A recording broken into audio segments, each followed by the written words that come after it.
Assalamualaikum warahmatullahi wabarakatuh. A'udzubillahi minasyaitonir rajim. Bismillahirrahmanirrahim. Alhamdulillahirabbil alamin. Wassalatu wassalamu ala asyrafil anbiya'i wal mursalin. Sayyidina Maulana wa nabiyyina wa habibina wa syafi'ina wa qudwatina wa uswatina Muhammadin sallallahu alaihi wasallam wa ala alihi wa ashabihi ajma'in.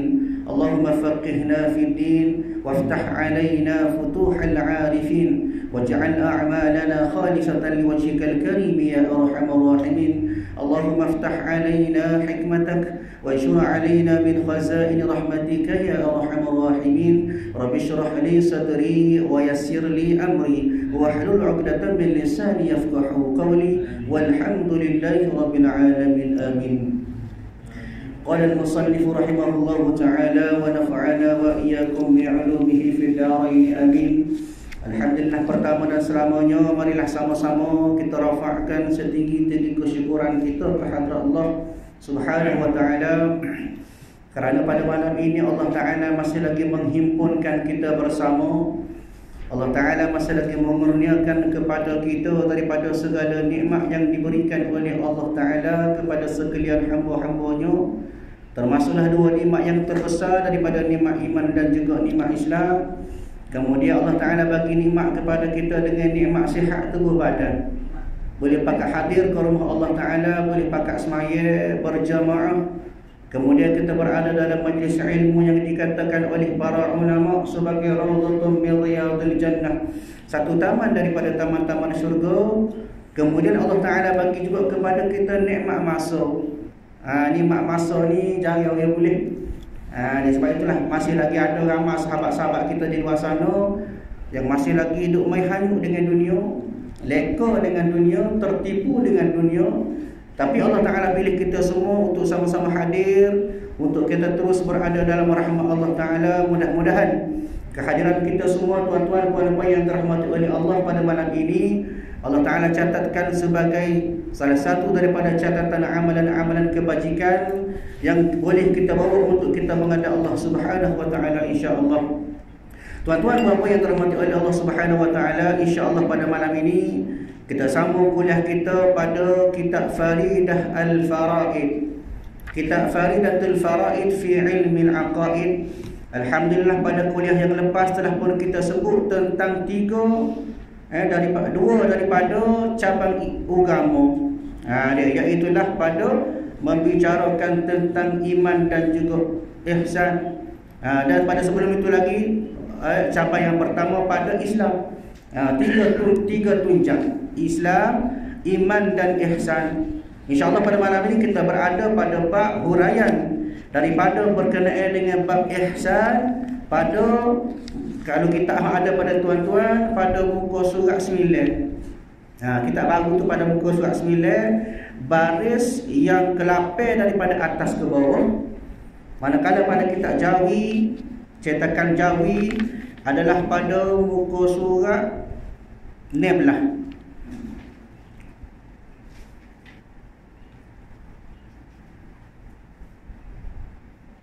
Ya, muka surat 16. Jumpa kau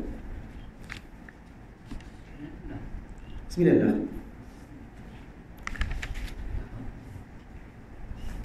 Motor tak tahu lagi. Cuba. Motor tak tahu lagi. Sat.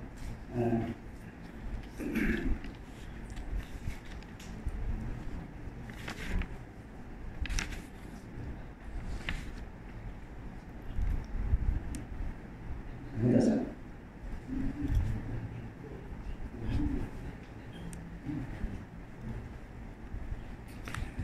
Pada kitab Jawi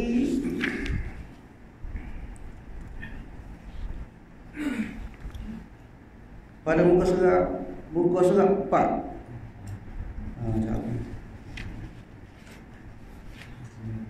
Muka surat 4 baris yang ke-16.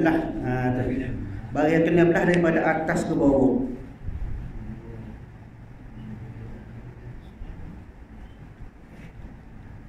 Maka mengenal dan mengetahui itu jazam. Cuba. Baik. Okey, pada kitab Jawi, pada kitab Rumi muka surat 9. Cuba dek. Baik. Pada kuliah lepas kita sebut dah berkenaan apa yang dikatakan sebagai ihsan, dan maka pada malam ini kita sambung lagi pada bab ihsan. Masih lagi membicarakan selepas pada kuliah lepas kita sebut tentang apakah yang dikatakan sebagai isi kitab. Lepas pada 3 tunjang Islam, iman dan ihsan, maka lepas pada tu sambung pada 4 wajib pada syarat atas setiap mukallaf. InsyaAllah malam ini sambung maka mengenal dan mengetahui itu jazam yang membetuli bagi wakil. Nah, ini makna kata mengenal, makna di sini iaitulah kita kenal Allah Ta'ala. Ini maknanya pada awal kuliah kita, pada awal kitab ini, pengarang kitab Syekh Muhammad Zain Al-Fatani rahimahullah ta'ala, dia sebut selepas pada sebut 3 tunjang Islam, iman dan ihsan, maka dia sambung tentang Allah Ta'ala. Baik, maka mengenal dan mengetahui maknanya kenal Allah Ta'ala itu jazam. Jazam, kata ulama rahimahullahu ta'ala, i'tiqadun jazim. Gapo dia maksud i'tiqadun jazim? Maknanya simpulan kita hak kemah-kemih, simpulan kita yang berbetulan. Maknanya hak kemah-kemih, simpulan i'tiqad yang tidak kokek. Maknanya bila kita i'tiqad atas sifat Allah Ta'ala, wajib 20 sifat, mustahil 20 sifat, satu sifat harus, maka ini yang dikatakan sebagai i'tiqad yang jazam. Tidak ada syak ataupun tidak ada zon, juga tidak ada wahan. Bagaimana kuliah yang lepas kita sebut, gapo dia zon? Zon ni sangka kita kepada Allah Ta'ala. Kita yakin 70, kita tak yakin 30. Itu dikatakan sebagai zon. Maknanya banyak yakin pada tak yakin, banyak percaya pada tak percaya. Tidak juga ada padanya syak. I'tiqad kita tak siri ada syak. Syak pula lagu mana? Sama banyak. Kita percaya kepada Allah Ta'ala 50, tak percaya kepada Allah Ta'ala 50. Itu syak. Ada syak wasangka, mana syak lah.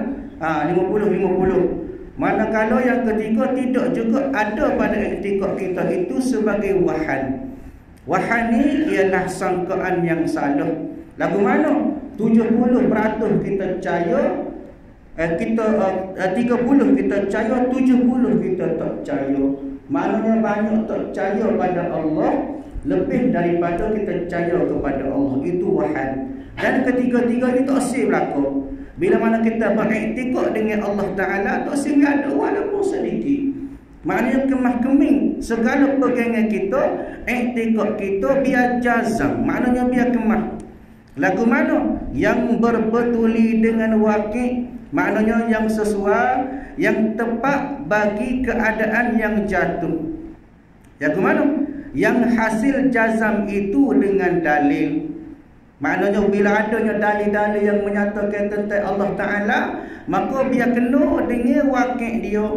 Kita percaya sebab apa? Sebab ada dalil-dalil yang berbetulan. Misal kata dalam Quran Allah Ta'ala sebut qul huwallahu ahad.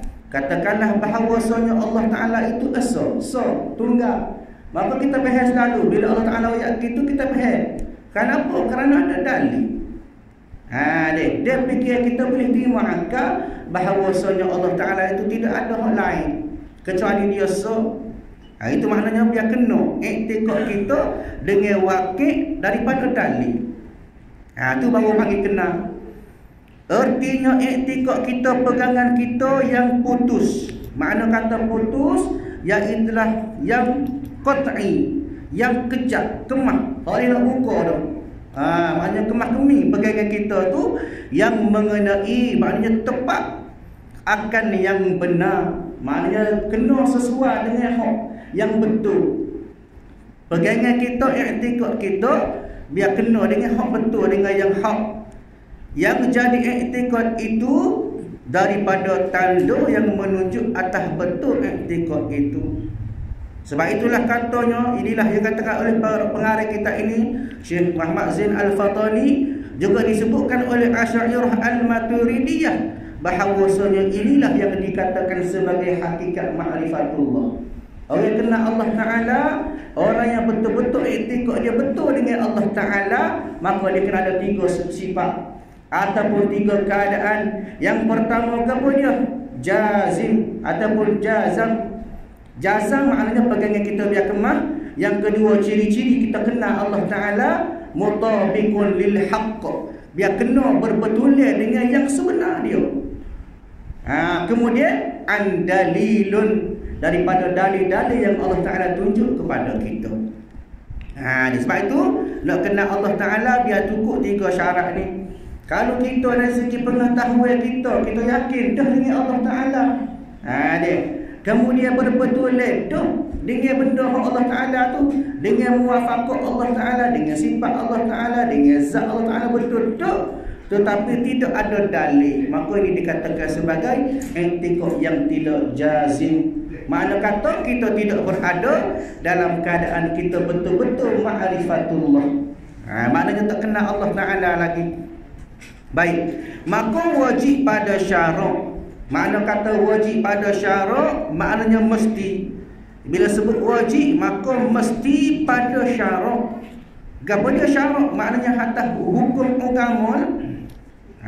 Maka wajib pada syarak, makna kata maka mesti pada hukum agama, pada hukum syarak, atas tiap-tiap mukallaf mengetahui segala yang wajib pada akal, pada hak Tuhan kita Azza wa Jalla ataupun Jalla wa Azza. Maknanya kita sebagai mukallaf maka nak tak nak jadi wajib kepada kita. Bila wajib la budda, tidak dapat tidak. Maknanya tidak ada pilihan. Pokok mana pun kita kena tahu gapo dia, segala yang wajib pada akal, pada hak Tuhan kita. Kenapa? Kerana kita adalah sebagai mukallaf. Sebelum ni apa sebut dah mukallaf tu gapo dia? Mukallaf dia tak serupa dengan muallaf. Muallaf Cina masuk Islam, itu muallaf. Mukallaf iaitu orang-orang yang cukup syarat dia diberikan taklif syarak, maknanya segala-gala tuntutan agama jadi wajib dah atas dia. Dia semaya jadi wajib, puasa jadi wajib, segala ibadat wajib jadi wajib atas mukallaf. Bila mana cukupnya syarat. Subuh hamba sebelum ni, yang pertama dia sampai umur, iaitulah dia balik. Maka bila dia balik, maka jadi wajib daripada dia tuntutan agama tadi. Semaya wajib, puasa wajib. Yang pertama iaitulah balik. Balik maknanya sampai umur. Kalau laki-laki bil ihtilam dengan mimpi, kalau perempuan bil haidi mari hid. Hid pula. Kalau kita mengaji hid pula, sekurang-kurang hid sehari semalam. Golek hid 7 hari 7 malam. Sepanjang-panjang hid 14 hari 14 malam. Awak tidak kena faham. Itu darah hid. Darah nifas bila lepas pada beranak. Darah wiladah keluar sekali dengan baby masa beranak tu. Darah istihadah, darah penyakit. Dia itu orang kata bahagian-bahagian darah. Orang perempuan kata. Maknanya yang pertama orang mukallaf, digelar sebagai mukallaf ataupun wajib pada dia tuntutan syarak, ia sampai umur. Yang kedua, dia akal yang waras, makna tidak gila. Bighairi majnun, tidak gila. Bila tidak gila, maka wajib tuntutan syarak pada dia, wajib semaya, wajib puasa. Yang ketiga, sampai dakwah, sampai seruan kepada dia. Dia maknanya sampai ilmu kepada dia. Yang keempat, sempurna panca indera dia. Dia mata, celik, telinga, dengar, mulut tak bisu. Dia makan kata ulama, kalaulah ada 2 peserta. 2 peserta, maknanya contoh kita kata dia buta, dalam masa yang sama dia tak dengar. Maka tengok ulama sebut dia digugurkan dari tuntutan syarak. Sebab apa? Pasal dia tak nak buat ibadat. Nak belajar semaya kena tengok. Dah dia tak nampak, kena dengar. Dah dia tak dengar, maka gugur tuntutan syarak. Masuk gugur tu ke mana? Tak wajib. Adapun kalau dia buat, dia kena dengan cara dia belajar beril ke macam mana ke, maka dia faham dia boleh buat, tak ada masalah. Boleh pahala sepuluh juga. Ayatnya cukup 4 syarat, maka wajib pada kita atas tuntutan syarak. Dia kita sampai umur, kita akal kita waras, kita sampai suhu agama, cukup panca indera kita cukup dekat, maka wajib. Wajib semaya, wajib segala ibadat yang wajib jadi wajib. Kalau tak semaya, minta dia gugur lah. Doa dengan Allah Ta'ala, minta ya Allah Ta'ala, ya Allah Ta'ala, minta dia Mana tak cukup syarat mukallaf tadi, tak kena semaya. Tapi nak kalau kita jadi gila, maksud dia. Sebab itulah bila cukup syarat-syarat tersebut, maka kita dikira sebagai mukallaf. Bagaimana pengarah kitab Faridah sebut saat ni? Maka wajib pada syarat atas tiap-tiap mukallaf. Mana tiap-tiap pada kita ni lah, mengetahui segala yang wajib pada akal, segala yang wajib ada dalam fikiran kita, segala yang wajib ada dalam pemahaman kita pada hak Tuhan kita Azza wa Jalla. Sifat wajib bagi Allah Ta'ala kita kena tahu. Itu maksudnya gapo dia daripada 20 sifat hak pernah hamba sebut sebelum ini. Ni kata ulama yang membawa kepada aliran Asy'ariyah Maturidiyah, dia ada 4 pembahagian sifat 20. Yang pertama disebut sebagai sifat nafsiyah, merujuk kepada Allah Ta'ala semata-mata. Sifat apa? Sifat wujud. Kemudian pada bahagian yang kedua disebut sebagai sifat salbiyah. Apa dia sifat salbiyah ni? Iaitulah sifat Allah Ta'ala tu yang menolak atau menafikan sifat-sifat hak tak layak pada Allah Ta'ala. Ada berapa? Ada 5. Qidam, baqa, mukhalafatuhu lil hawadis, qiyamuhu bi nafsi, wahdaniyah. Itu sifat salbiyah. Kemudian yang ketiga kata ulama, iaitulah sifat ma'ani. Ada 7. Apa dia sifat ma'ani? Sifat wujud pada mata dan wujud pada akal. Maknanya mata boleh tengok, akal boleh terima. Sifat Allah Ta'ala ni. Apa dia? Ada 7. Sifat kudrat Allah Ta'ala, kuasa. Kita nampak, kita boleh faham. Sifat iradat, kehendak Allah Ta'ala. Sifat ilmu, sifat hayat, sama, basar dan juga kalam. Ini 7 sifat yang kata ulama dinamakan sebagai sifat ma'ani. Boleh nampak dengan mata, tanda-tanda kekuasaan ataupun sifat Allah Ta'ala ini juga boleh terima pada akal kita, boleh faham. Yang terakhir kata ulama yang membawa Asy'ariyah Maturidiyah, iaitu daripada sifat ma'nawiyah. Apa dia sifat ma'nawiyah ni? Iaitu sifat yang menekankan sifat-sifat ma'ani, nak menyatakan penekasan pada sifat-sifat ma'ani tadi. Contohnya sifat kuasa Allah Ta'ala, kudrat. Maka sifat ma'nawiyah dia iaitulah kaunuhu qadiran. Keadaan sifat Allah Ta'ala itu yang sangat-sangat berkuasa. Bukan setakat ada sifat kuasa, tapi nak menyatakan bahawasanya Allah Ta'ala itu benar-benar berkuasa. Itu dinamakan sebagai sifat ma'nawiyah. Ada 7. Qawluhu qadiran, qawluhu muridan, qawluhu aliman, qawluhu hayyan, qawluhu sami'an, qawluhu basiran, qawluhu mutakalliman. Maknanya inilah, bila campur 4 bahagian ini cukup 20 sifat yang wajib bagi Allah Ta'ala. Hak ni wajib. Wajib pada kita untuk kita faham, untuk kita mengaji. Dan barang yang mustahil atasnya, maknanya sifat-sifat yang mustahil bagi Allah Ta'ala, lawan kepada 20 sifat yang wajib tadi. Dan barang yang harus baginya, mana yang harus bagi Allah Ta'ala. Gapada sifat harus bagi Allah Ta'ala, iaitulah Allah Ta'ala bersifat harus untuk mengadakan ataupun mentiadakan. Bergantung kepada Allah Ta'ala. Allah Ta'ala nak ada lah.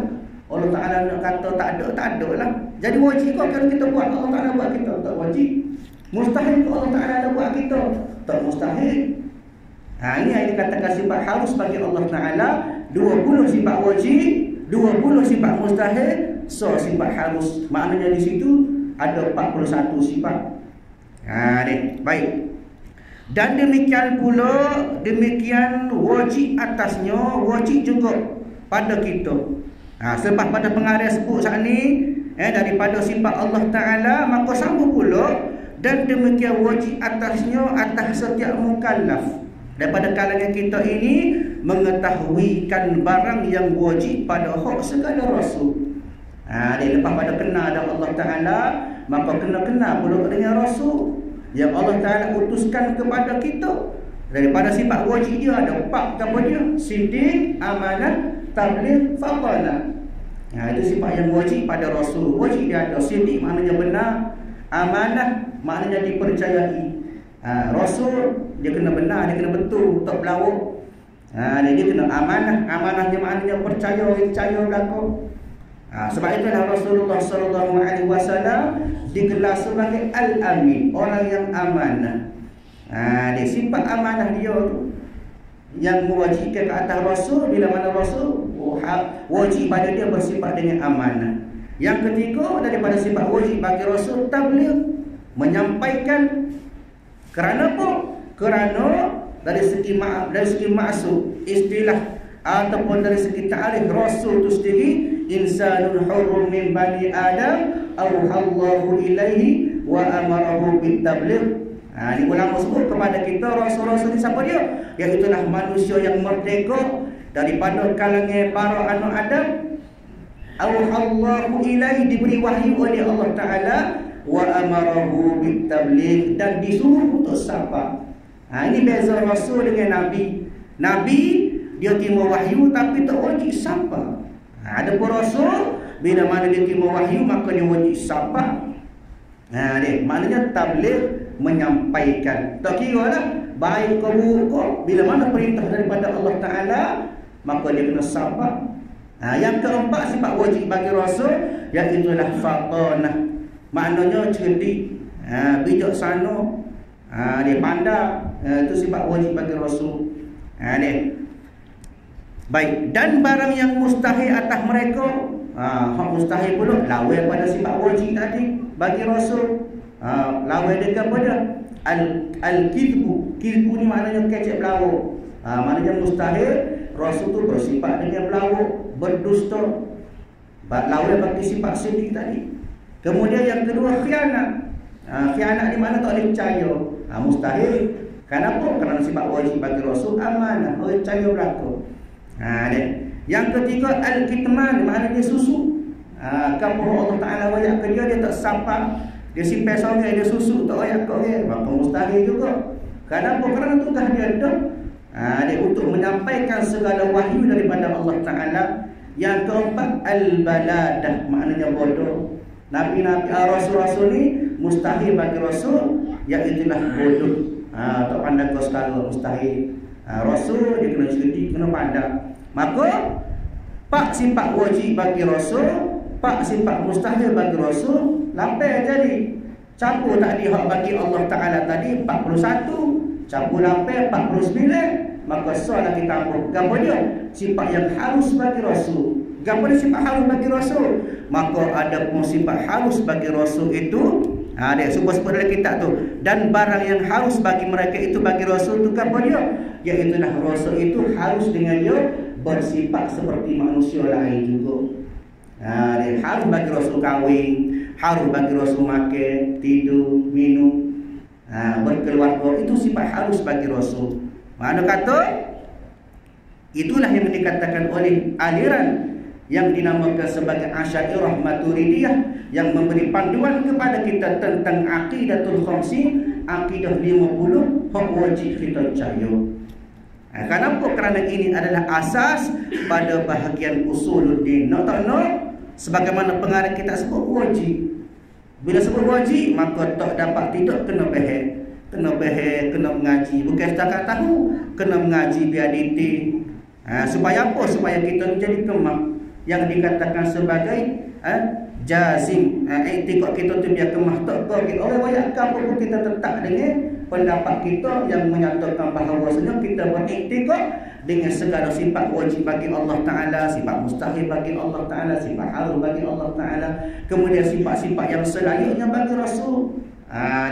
Barulah dikatakan sebagai akidah yang kuat, iktikad yang kemah. Baik. Dan erti wajib pada syarak. Wajib pada syarak pula lagu mana? Barang yang diberi pahala. Maknanya barang tu maknanya pekerjaan, perbuatan yang diberi pahala atas mengerjakan dia. Mana kata bila sebut wajib, kalaulah kita buat boleh pahala. Itu wajib. Dan diseksakan ke atas mereka, ke atas meninggalkan dia. Maknanya kalau kita tinggal, maka diseksa. Apa sebab seksa tu? Sebabnya dosa lah. Dia hak layak bagi seksa ialah dosa. Sebagaimana yang layak bagi api neraka ialah orang yang banyak dosa. Kenapa? Kerana neraka itu adalah tempat seksa. Kita kena lihat begitu. Maknanya wajib, bila sebut wajib, maknanya kalau buat boleh pahala, bila tinggal dosa boleh seksaan daripada Allah Ta'ala. Seperti mengetahui dengan adanya Allah Ta'ala. Tadi pengarang sebut dah kepada kita, wajib kita tahu tentang Allah Ta'ala, maka dia kata seperti mengetahui ada Allah Ta'ala. Maknanya adanya Allah Ta'ala, wujudnya Allah Ta'ala, maka diberi pahala atas mengetahui itu. Maknanya bila kita tahu bahawa Allah Ta'ala ada, kita beriktikad, kita buat satu pegangan, pemahaman kita bahawasanya Allah Ta'ala itu ada, maka boleh pahala. Itu makna dikatakan sebagai beriman dengan Allah Ta'ala. Kita percaya bahawasanya Allah Ta'ala itu ada dan diseksakan atas ketiadaannya. Maknanya diseksa atas ketiadaannya, maknanya kita tak faham. Kita tak tahu Allah Ta'ala ada, kita tak faham bahawasanya Allah Ta'ala bersifat dengan wujud, maka dalam keadaan itu maka berdosa kita. Bila berdosa akan diseksa atas sebab kena kepada dosa tersebut. Makna kata wajib bila syarak sebut kepada kita tadi, pengarang kita sebut wajib tahu, maka kena mengaji lah. Tak ada istilah kepada kita tak apa tak mengaji tak boleh. Bila sebut wajib pada syarak, maka mesti. Tak ada excuse, tak ada kecuali, kena juga siapa-siapa. Baik sambung. Dan erti wajib pada akal. Saat ni dia sebut pada syarak. Hak ni pula erti wajib pada akal. Gapo dia? Barang yang tiada tasawur pada akal ketiadaannya. Maknanya akal ni tak boleh terima, tak boleh beri gambaran jika tak ada. Contohnya gapo dia? Seperti mengambil lapang bagi jirim. Apa maksudnya? Maksudnya digambarkan di sini, pengarang kita buat gambaran seperti mengambil tempat kosong, tempat ruang, adanya tempat bagi sesuatu. Kita tak boleh terima akal kalau kita kata benda tu ada tapi tak tempat. Dia maknanya hak tu wajib pada akal. Nak tak nak, ada setengah bab yang menyatakan bahawasanya setengah benda tu tidak tasawur pada akal tapi jadi wajib pada i'tikad. Contoh kita kata Allah Ta'ala itu tidak bertempat, terima pada akal kita? Tak terima. Tapi kita kena terima. Sebab apa? Pasal Allah Ta'ala dia tidak serupa dengan makhluk. Ada pun kalulah pada makhluk, benda tu tak terima akal. Kenapa? Kerana setiap makhluk ada benda mesti ada tempat. Tapi bagi Allah Ta'ala sebagai khalik, sebagai pencipta kepada makhluk, maka tidak ada pun sesuatu yang mustahil bagi Allah Ta'ala. Bahkan dalam Quran sebut laisa kamitslihi syai'un, tidak sempurna ataupun tidak serupa lah oleh Allah Ta'ala akan sesuatu. Dan kita nak banding, nak serupa dengan kampung-kampung ni tak boleh. Dia tak serupa langsung.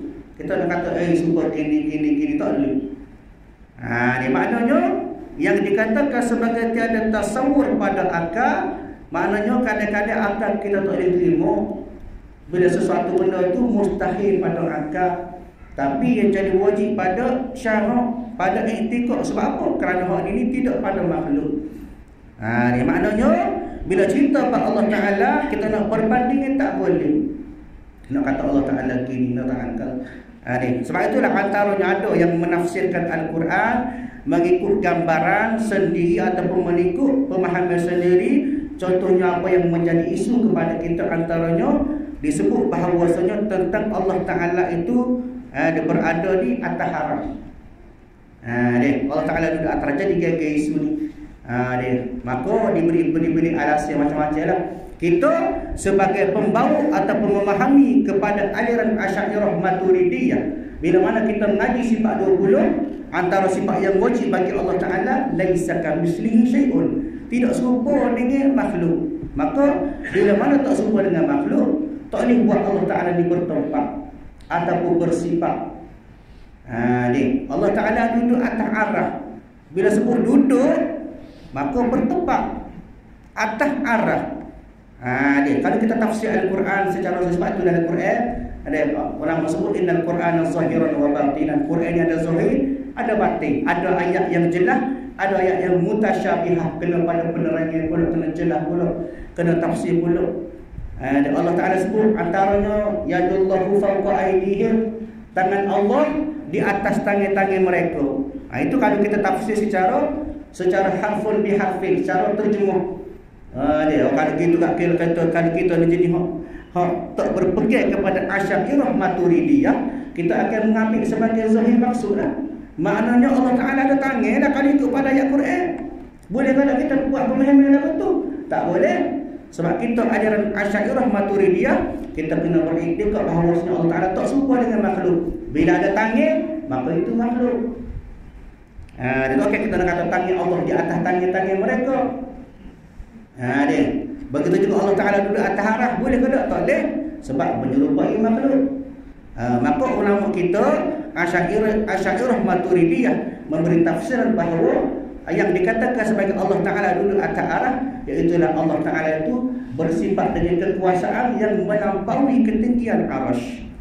Itu maksud dia. Sebab itu maknanya kadang-kadang setengah benda ni tak kena pada akal kita, tapi tak mustahil pada Allah Ta'ala. Kenapa? Karena Allah Ta'ala itu tidak bersifat seperti makhluk. Maknanya wajib pada akal tadi, tiada tasawur pada akal, maknanya kadang-kadang ketiadaannya, maknanya tiada gambaran dalam fikiran kita. Sebab apa? Sebab itulah kalau kita faham bahawa setengah benda kita tak boleh fikir pasal akal, tak boleh guna akal semata-mata, tak sapa. Hak akal kita kadang-kadang tak sapa. Kita nak fikir pasal ruh, tak sapa dah akal kita. Lagu mana ruh? Ada ni, lagu mana ruh? Waktu ruh baru makhluk ruh ni, tidak Allah Ta'ala lagi. Maknanya tak sampai dah akal kita. Kita nak fikir hakikat api yang sebenar lagu mana? Buat kajian gitu, buat kajian gini, tak sampai. Ini ayatnya hak kita sampai sekatu. Tapi tak mustahil bagi Allah Ta'ala. Baiklah. Dan mustahil itu barang yang tiada tasawur pada akal adanya, seperti sunyi jirim daripada gerak dan diam. Maknanya mustahil barang yang tak terima pada akal, iaitulah antaranya contohnya apa dia? Sunyi jirim daripada gerak dan diam. Maknanya tak gerak sesuatu benda tu ataupun tak duduk dia. Mustahil benda tu, sesuatu benda tu, kalau dia tak gerak tentulah dia diam. Kalau dia diam, tentulah dia tidak bergerak. Maknanya dua keadaan tak boleh berada di tengah-tengah. Kenapa? Kerana mustahil. Bagian ni kalau tidak dia gerak, dia duduk diam. Kalau tidak duduk diam, dia gerak. Itu maksudnya. Kalau lain pada tu, tak sampai pada akal kita. Tak boleh nak bagi lah ke mana. Itu dikatakan sebagai mustahil pada akal ataupun mustahil pada barang tu lah. Dan jaiz barang yang sah pada akal. Hak ni hak harus pada akal kita. Adanya dan tiadanya, seperti gerak, jirim dan diamnya. Hak ni harus pada akal. Maknanya akal kita boleh terima. Gapo dia? Gerak, jirim dan diamnya. Boleh jadi benda ni gerak. Kita boleh faham. Boleh jadi benda ni diam, tak gerak. Maka kita boleh faham juga. Ini yang dikatakan sebagai jaiz. Maknanya harus pada akal kita untuk terima daripada perkara-perkara berikut. Cuma kita kena faham tuan-tuan yang dirahmati oleh Allah Ta'ala, bila sebut ilmu akidah, maknanya melibatkan iktikad kita. Bila iktikad kita, bila mana berkait dengan Allah Ta'ala, kadang-kadang tak sampai akal kita nak fikir. Jangan duduk tepi lah. Kita jadi isi. Betul juga kata kena dengan cara boleh jadi isi. Kita duduk kaji-kaji tak boleh ke mana nak kenal Allah Ta'ala. Kita kena ingat kenal Allah Ta'ala tak serupa kenal makhluk. Kita kenal makhluk, kita cek orang ni gemuk, orang ni kurus, orang ni hitam, orang ni putih, orang ni tinggi, orang ni gendut. Dengan sifat dia, kita kenal seseorang makhluk ataupun sesuatu makhluk. Tapi Allah Ta'ala tak kenal cara, kita tak akan kenal. Kenapa? Kerana kita tak boleh kenal seperti mana kita kenal makhluk. Kita kenal Allah Ta'ala tidak melalui zat dia, tapi dengan sifat dia Allah Ta'ala. Barang siapa yang bikin zat Allah Ta'ala, maka boleh jadi kepada majnun, jadi gila. Sebab tak sampai akal kita. Sebab itu kita kenal dengan Allah Ta'ala melalui sifat Allah Ta'ala. Allah Ta'ala kuasa, Allah Ta'ala tunggal, Allah Ta'ala esa, Allah Ta'ala bersifat dengan berkehendak. Maknanya kita kenal dengan sifat Allah Ta'ala, kita tak boleh kenal Allah Ta'ala dengan sifat. Kenapa? Kerana itulah sebagaimana kuliah lepas sebut dah kepada kita, yang qadim, hak baru tidak akan boleh mengenal yang baru, yang jadi tak akan boleh mengenal hak qadim, hak lama. Kita baru tumbik, tiba-tiba kita nak kenal hak dulu pada kita. Sedangkan dia dulu, maka satu benda yang dikatakan sebagai mustahil pada adat kita lah. Ayatnya bahawasanya kenal Allah Ta'ala dengan sifat, tidak dengan zat. Dan sebab itulah tuan-tuan yang dirahmati oleh Allah Ta'ala, Bila mana hukum ataupun ulama sebut kepada kita wajib, maka kena mengaji lah. Kita mengaji dia faham, barulah kita boleh kenal dengan Allah Ta'ala, barulah kita boleh tahu apakah yang dikatakan sebagai hakikat ma'rifatullah. Bila kita kenal Allah Ta'ala, maka itulah sebenarnya yang boleh menghadirkan ibadat kita rasa manis, ibadat kita rasa jeliwa. Kenapa kita kenal Allah Ta'ala? Kita sudah rasa kita dekat dengan Allah Ta'ala. Bila mana kita kenal Allah Ta'ala, timbulnya rasa takut buat maksiat dan timbulnya rasa rajin buat amal ibadat kepada Allah Ta'ala. InsyaAllah mudah-mudahan kuliah kita pada malam ini memberi satu manfaat kepada kita semua. InsyaAllah kita sambung kuliah pada minggu depan. Dan wajib pula atas mukallaf sebagai wujub aini mengetahuikan dalil. Wallahu a'lam bishawab. A'udzubillahi minasyaitonir rajim. Bismillahirrahmanirrahim. Alhamdulillahirabbil alamin. Wassalatu wassalamu ala asyrafil anbiya'i wal mursalin wa ala alihi wa ashabihi ajma'in. Allahumma inna nas'aluka ridhaka wal jannah wa na'udzubika min sakhatika wan nar. Allahumma innaka 'afuwun karimun tuhibbul 'afwa fa'fu 'anna wa 'an walidina wa 'an jami'il muslimina wal muslimat wal mu'minina wal mu'minat bi rahmatika ya arhamar rahimin. Rabbana atina fid dunya hasanah wa fil akhirati hasanah wa qina 'adzaban nar. Sallallahu ala sayyidina Muhammad wa ala alihi wa ashabihi ajma'in walhamdulillahi rabbil alamin. Assalamu